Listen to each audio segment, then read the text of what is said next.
नमस्कार दोस्तों, फिर से एक बार स्वागत है हमारे जी भक्ति स्टोरीज चैनल में। तो दोस्तों, आज मैं आप लोगों के बीच बृहस्पति भगवान की कथा प्रस्तुत करने वाला हूँ। तो एक बार इस कथा को ध्यान पूर्वक शुरू से अंत तक सुनिए और कथा का आनंद लीजिए। अगर आप हमारे चैनल पर नए हैं तो चैनल को सब्सक्राइब कर ले और वीडियो को ज्यादा से ज्यादा लाइक करें। आइए कथा स्टार्ट करते हैं। प्राचीन समय की बात है, एक बड़ा प्रतापी तथा दानी राजा था। वह एक प्रत्येक गुरुवार को व्रत रखता एवं पूजन करता था। यह उनकी रानी को अच्छा ना लगता। न वह व्रत करती और न ही किसी को एक पैसा दान में देती। राजा को भी वह ऐसा करने को मना किया करती। एक समय की बात है कि राजा शिकार खेलने वन में चले गए। घर पर रानी और दासी थी। उस समय गुरु बृहस्पति साधु का रूप धारण कर राजा के दरवाजे पर भिक्षा मांगने आए। साधु ने रानी से भिक्षा मांगी तो वह कहने लगी, हे साधु महाराज, मैं इस दान और पुण्य से तंग आ गई हूँ। आप कोई ऐसा उपाय बताएं जिससे यह सारा धन नष्ट हो जाए तथा मैं आराम से रह सकूं। साधु रूपी बृहस्पति देव ने कहा, हे देवी, तुम बड़ी विचित्र हो। संतान और धन से भी कोई दुखी होता है। अगर तुम्हारे पास धन अधिक है तो इसे शुभ कार्यों में लगाओ, जिससे तुम्हारे दोनों लोग सुधरेंगे। परंतु साधु की इस बातों से रानी खुश नहीं हुई। उसने कहा, मुझे ऐसे धन की आवश्यकता नहीं है जिससे मैं अन्य लोगों को दान दूं तथा जिसको संभालने में ही मेरा सारा समय नष्ट हो जाए। साधु ने कहा, यदि तुम्हारी ऐसी इच्छा है तो जैसा मैं तुम्हें बताता हूँ तुम वैसा ही करना।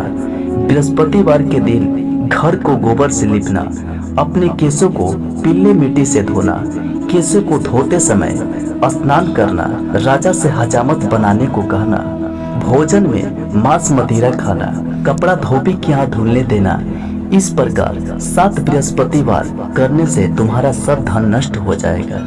इतना कहकर साधु बने बृहस्पति देव अंतर्ध्यान हो गए। साधु के कहे अनुसार करते हुए रानी को केवल 3 बृहस्पतिवार ही बीते थे कि उनकी समस्त धन संपत्ति नष्ट हो गई। भोजन के लिए परिवार तरसने लगा। एक दिन राजा रानी से बोला, हे रानी, तुम यहीं रहो, मैं दूसरे देश को जाता हूँ, क्योंकि यहाँ पर मुझे सभी जानते हैं, इसीलिए मैं यहाँ कोई छोटा कार्य नहीं कर सकता। ऐसा कहकर राजा परदेश चला गया। वहाँ वह जंगल से लकड़ी काट कर लाता और शहर में बेचता। इस तरह वह अपना जीवन व्यतीत करने लगा। इधर राजा के बिना रानी और दासी दुखी रहने लगी। एक समय जब रानी और दासियों को 7 दिन बिना भोजन के रहना पड़ा तो रानी ने अपनी दासी से कहा, हे दासी, पास ही के नगर में मेरी बहन रहती है।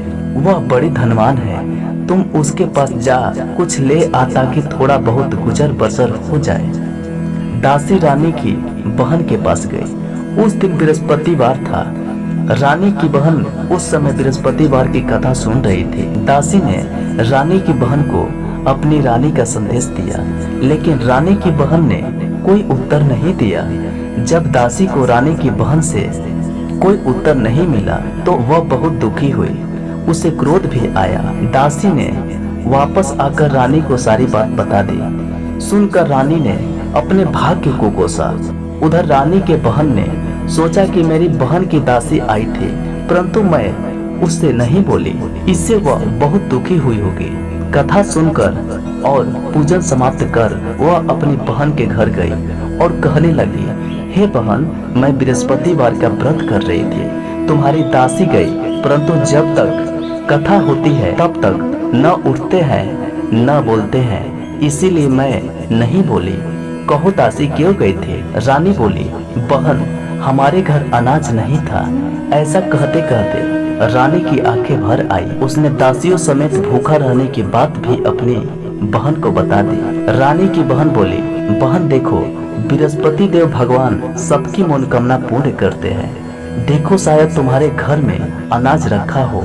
यह सुनकर दासी घर के अंदर गई तो वहाँ उसे घड़ा अनाज का भरा मिल गया। उसे बड़ी हैरानी हुई, क्योंकि उसने एक बर्तन देख लिया था। उसने बाहर आकर रानी को बताया। दासी रानी से कहने लगी, हे रानी, जब हमको अन्न नहीं मिलता तो हम व्रत ही तो करते हैं, इसीलिए क्यों न इनसे व्रत और कथा की विधि पूछ ली जाए। हम भी व्रत किया करेंगे।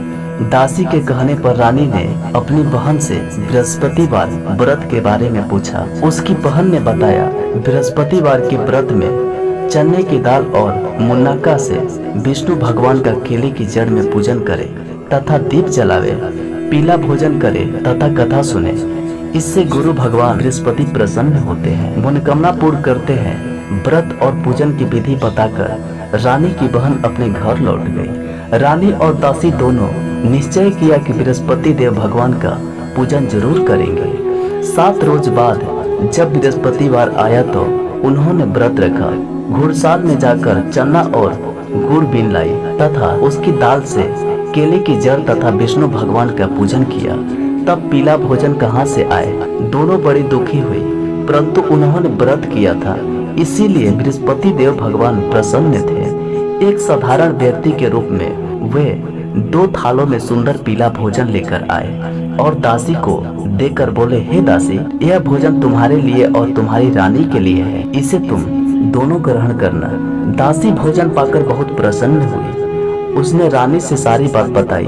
उसके बाद से वे प्रत्येक बृहस्पतिवार को गुरु भगवान का व्रत और पूजन करने लगी। बृहस्पति भगवान की कृपा से उसके पास धन हो गया, परंतु रानी फिर पहले की तरह आलस से करने लगी। तब दासी बोली, देखो रानी, तुम पहले भी इस प्रकार आलस से करती थी, तुम्हें धन के रखने में कष्ट होता था, इस कारण सभी धन नष्ट हो गया। अब गुरु भगवान की कृपा से धन मिला है तो फिर तुम्हें आलस से होता है। बड़ी मुसीबतों के बाद हमने यह धन पाया है, इसीलिए हमें दान पुण्य करना चाहिए।